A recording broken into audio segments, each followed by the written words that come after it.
Greetings, Otaku Faithful. Thank you for joining me again this week. Once again, it's Larry Williams, OAW Commander-in-Chief, and I'm here to bring you yet again another Boardwalk Empire episode review right here on Otaku Assemble Weekly. As always, here to bring you the latest in this week's Boardwalk Empire episode reviews. Now, this week's episode, this is Season 2, Episode 2, entitled Ourselves Alone. Now, this week's episode pretty much picks up right where last week's episode left off, and that was with Nucky's arrest for election fraud. So this week's episode, it pretty much starts off when we pretty much see all of the main characters, their initial reaction to the news report reporting that Nucky had been arrested. And surprisingly, the one character that was the most cool-headed about the whole thing was Mrs. Schroeder. Impressively, I mean, is that even a word? Impressively? I don't think so. I think I just invented an adverb there. Anyway, pretty much, I was very impressed with Mrs. Schroeder, with her initial reaction to Nucky's arrest, because she was very cool, calm, and collected, very chillaxed about the whole thing. And we find out why. We find out at the end of this week's episode why that was. So keep that in mind as I go through this review. Remember, in the back of your minds, Mrs. Schroeder, cool, calm, collected. There was a reason for that, which we found out, and I will get back to that towards the end of this review. So put that in the memory bank, save it, we're going to come back. Okay, so what went down in this episode? The big things that went down in this week's episode. Okay, number one. First, let's start off with Nucky. Because pretty much what happened in this week's episode for Nucky was this. That arrest threw up so many red flags. And it pretty much solidified Nucky's his theory, his assumptions, his notions of betrayal. I mean, just like I said in last week's review, I was kind of surprised that Nucky was starting to suspect that, that Jimmy, Eli, and the Commodore were moving against him. He was already suspecting it. You see what I'm saying? Like it's almost as if he saw it coming. And it's like I said, I was very shocked that happened so soon, but that arrest solidified all of that. Nucky knew exactly. He was like, yes, someone moved against me. Somebody set me up. Somebody turned me in. He knew it. And then we even had this nice little scene with him and Chalky talking while they were in prison, and they were pretty much bouncing back and forth. They were discussing the aldermen. The aldermen of the wards. They were pretty much discussing, like, okay, who out of the aldermen could have turned against me? And Chalky had it right. He had it right. It was what's your boy's name? It was Neary. Alderman Neary. Yep. Chalky said Neary was the one who moved against Nucky, and sure enough, we find out in this episode, later in this episode, that Neary and his associate, they are the two mystery witnesses who are going to testify against Nucky. They told Nucky that apparently they had two eyewitnesses that saw Nucky commit election fraud. They saw it firsthand, and they're going to testify against him. So, and it was Neary. Yep.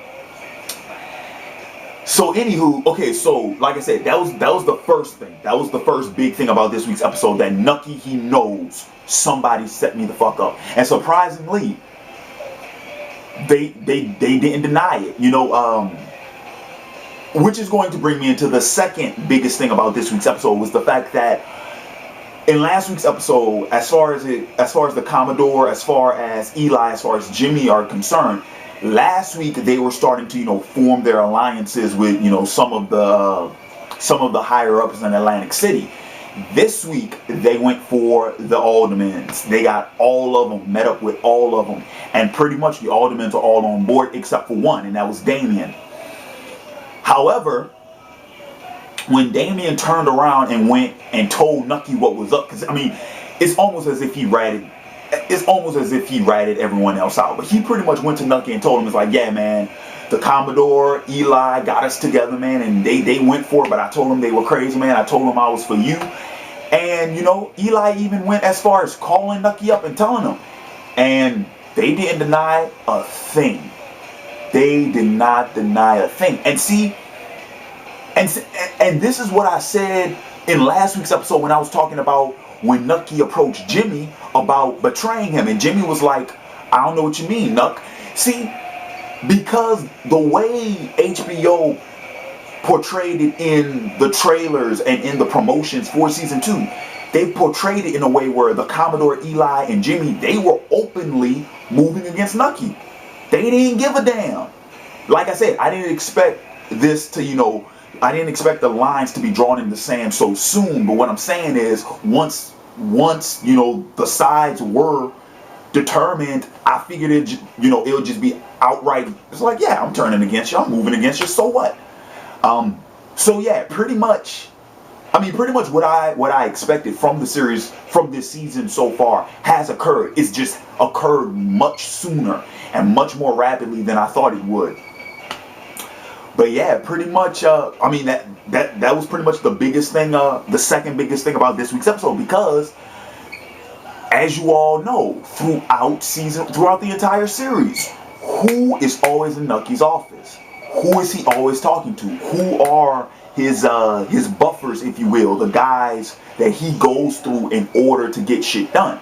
It's the aldermen. So now the aldermen are actually moving against him too. So I mean, shit, it's so crazy, man. Because when I look at the Commodore, I think about a head coach or a scouter. You know, somebody who, you know, who gathers players for a team. You know, like Bill Belichick or some shit. When I see the Commodore, because man, he went out and he got all the players he wanted, and his team is on a roll right now. Because we really did see in this week's episode, Nucky is shaken up by all this. He's not completely off his rocker, but he was shaken up a bit. You know, all this happened so abruptly, so rapidly. I mean, it blindsided him. It came out of nowhere, man. So I understand Nucky's frustration. And I'll even go as far as to say that we saw a little bit of sorrow out of Nucky. You know, we saw a saddened side of him. I can understand where he's coming from, because I mean, shit, betrayal is not an easy thing to deal with. You know, speaking from personal experience, betrayal is not an easy thing to deal with, and it really does fuck you up for the rest of your life. You never fully recover over some shit like that, especially if it comes from your closest confidants. I mean, shit, his little brother Jimmy, who's practically a son to Nucky, the closest thing Nucky has to a son, man. But Nucky did receive an unexpected ally, which I will get into later on in this review. Few other things I wanted to mention about this week's episode. Jimmy went to New York and met with Rothstein. You might remember him. He was pretty much one of Nucky's rivals in season 1, and at the end of season 1, they pretty much cooled everything over because, you know, Ronstein, did I pronounce that right? Anyway, you know who I'm talking about. He, you know, last season he had that whole, what was it, the indictment thing? He was being indicted for fixing the World Series, so Nucky kind of helped him out with that. And you know, that was the olive branch between those two characters. But now, you know, Jimmy approached him with a proposal, and he didn't accept the proposal, but he didn't deny it either. That offer is actually still on the table. So it's only a matter of time before we see how that whole thing develops. But Jimmy did, you know, that's a big move. That's a big move because that's one of Nucky's big, that's one of his big customers. You know, so that was a very big play on Jimmy's part. And then of course, you know, the kick-ass scene we got at towards the end of the episode when Jimmy got, you know, stuck up by those two guys, and took both of them out, but not by pistol, by knife. Nicely done. I enjoyed the hell out of that scene, man. Grabbed the one dude's wrist, deflected the bullet, slit his throat, and then the other dude stabbed in the back of the head. That was, wow. Jimmy, see, that's why Jimmy's my man. That's why I like Jimmy, man. Jimmy's the truth. Okay, and then of course, let's see. Oh man, Chalky, man. Chalky had a rough patch in this week's episode, man, because we saw, as you all will know, in last week's episode, Chalky was arrested because we found out that the Klansman that Chalky shot actually died. And so in order to protect Chalky, Nucky had Eli arrest him and place him in prison for his own protection because no one can get to him, right? Well, apparently Chalky ran into a, for lack of a better term, no, I'm not going to say that. Let's just say he ran into a fellow African American who was very unbecoming. He was a fellow who was very unbecoming of a gentleman. I'll put it like that. And yeah, throughout the entire episode, Chalky, you know, had to put up with that shit. But the end of that conflict when Chalky called in the troops, you know. Man, and that's one thing I really do like about Chalky's character is that Chalky has this to draw a parallel to another character that you might have seen, that you probably have seen in film maybe. Chalky has this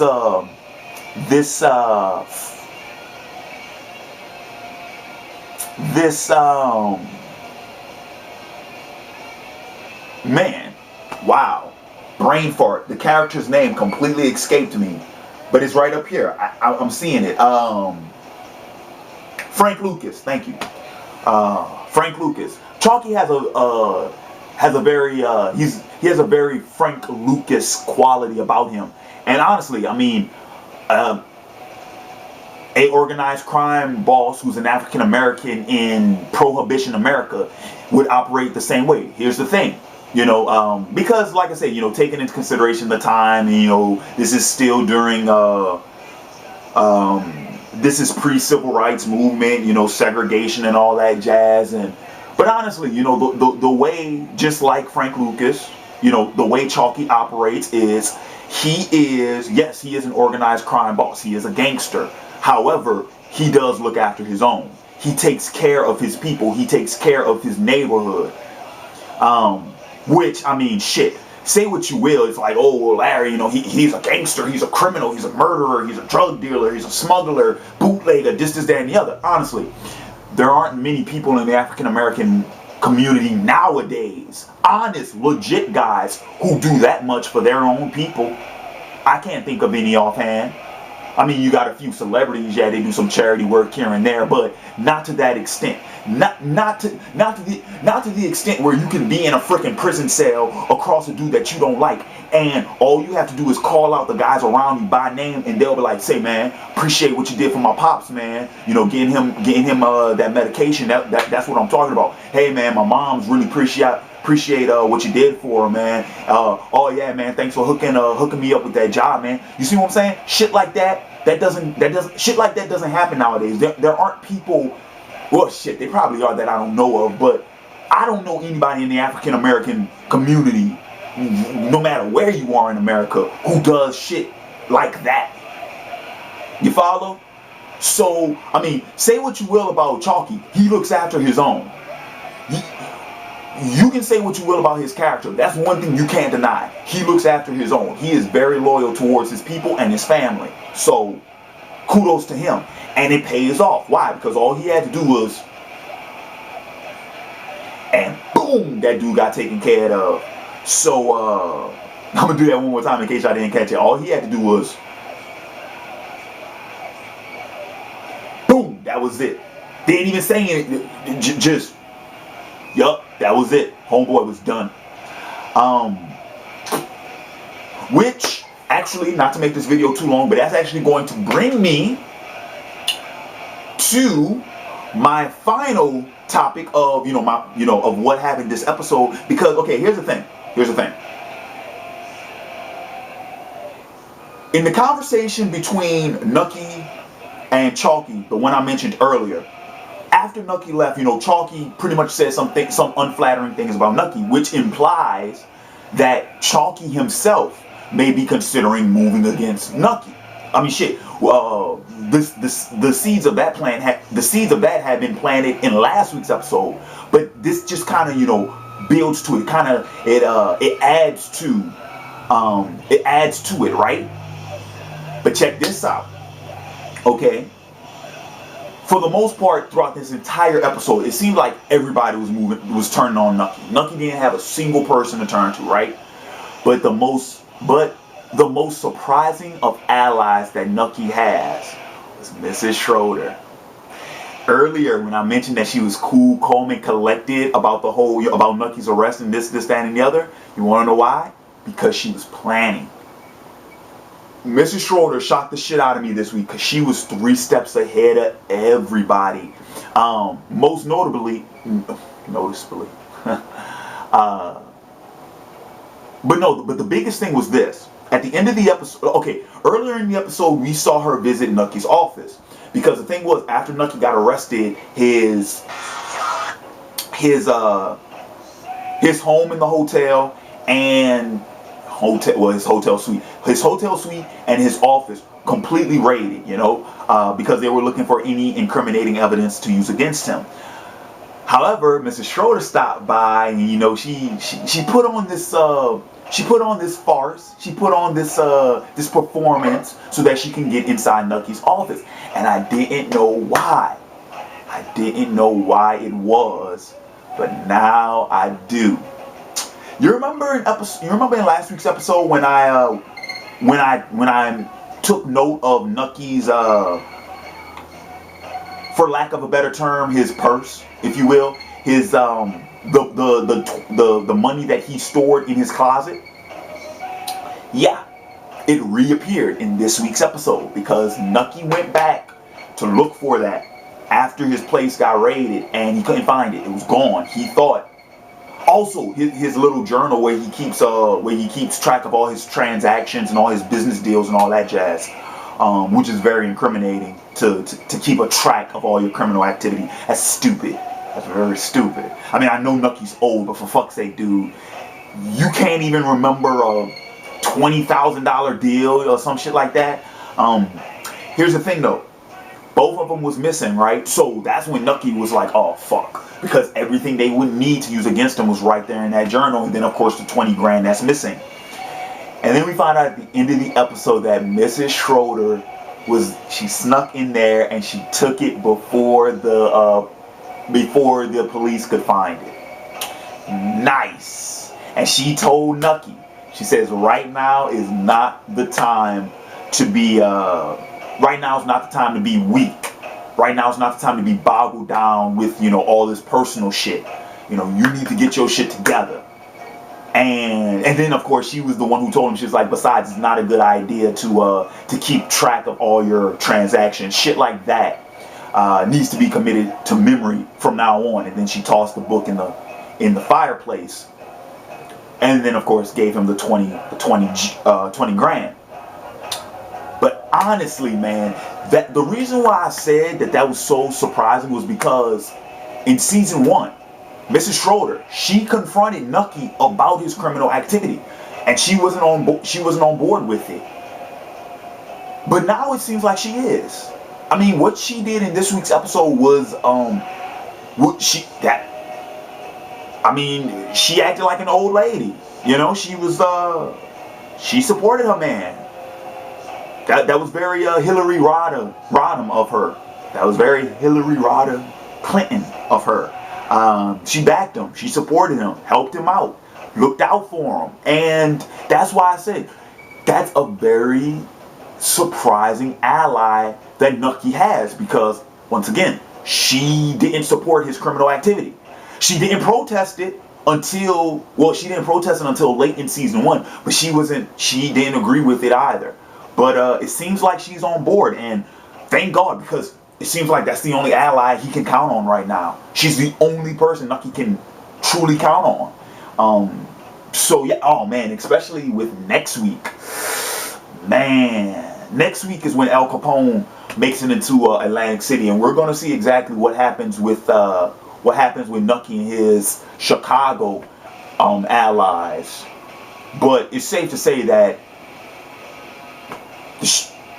oh man, and that scene when oh man, I got a feeling shit's gonna hit the fan next week. I got a feeling about that. But yeah, so with that said, that's gonna go ahead, that's gonna wrap up my review. I'm trying to think if there's anything else I forgot to mention. Well, I mean, that was pretty much the major stuff that happened in this week's episode. All the miscellaneous stuff, all the extra stuff. For those of you who haven't seen the episode yet, you know, that'll be fun for you all to check out. One thing to note, Agent Van Alden wasn't in this week's episode, but he will be in next week's episode. We saw the preview for that already. So, but yeah, interesting how things are developing. I am really digging where the series is going right now. I'm really enjoying it, you know. So and man, and like I say, it's progressing so rapidly, so fast. A lot of things are happening. A lot of things have happened within the first 2 episodes that I didn't think we were going to see until like mid-season. So yeah, this is going to be really fun. It's going to be really fun to see how this whole thing works out. But with that said, I'm going to go ahead. I'm going to wrap this video up. I want to thank you all for joining me this week. As always, guys, comment, rate, subscribe if you want to. Let me know what you thought about this week's episode. Let me know where you think that, you know, how things are going to develop as the seasons go. Once again, this was a really fun topic in the comment section last week. Was when I asked you all to tell me who you're pulling for in this season. You know, are you pulling for, you know, Jimmy? Like, I mean, we do have sides, but each character has their own motives, so it's more fun to pull for like the individual characters instead of trying to trying to form these alliances, because honestly no one can really be trusted in this series. But I mean, but when I say who are you guys pulling for, a lot of you were like, oh, you know, I'm pulling for my man Jimmy, or no, I'm pulling for Nucky, you know. Just so you guys know, I'm pulling for Jimmy. Because Jimmy's my man. But so yeah, so once again, guys, let me know who you're pulling for. You know, how do you think? Shit, even if you guys are pulling for some of the smaller characters, like, man, y'all could be pulling for Chalky. Some of y'all might be pulling for Capone, because we know. Yeah, and this is the funny thing about having historical characters in historical fiction pieces. We know where Al Capone will be. We know his ultimate destiny. So it's really fun to see him on the up and coming. Seeing how that's going to work out. So yeah, anyway, also don't forget, I'm on Facebook, facebook.com/otaku, twitter.com/otaku, blogtv.com/otaku, and then of course Skype username is otaku_assemble. But with that said, I'm gonna go ahead, I'm gonna wrap this video up. I want to thank you all for joining me again this week. This is Larry Williams, OAW Commander in Chief, signing off, and I'll catch you cats later. Peace.